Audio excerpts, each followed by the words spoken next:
Hi friends, எல்லாரும் எப்படி இருக்கீங்க? நல்லா இருக்கீங்களா? இன்னைக்கு சூப்பராகிட்டு கருணக்கிழங்கு வச்சு சாம்பார் பண்ண போகிறாங்க. ரொம்ப டேஸ்டியாக இருக்கும். கருணக்கிழங்கு சாம்பார் வந்து ஒரு தடவை ட்ரை பண்ணி பாருங்கள். ரொம்ப கட்டியாக வைக்கணும்.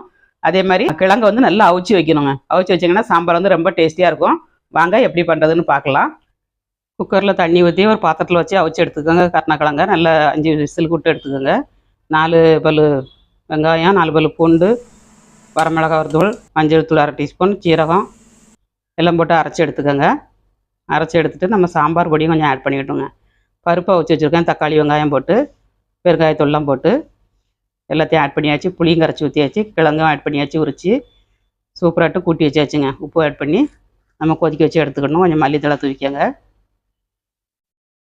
கொதிக்க வச்சாச்சு.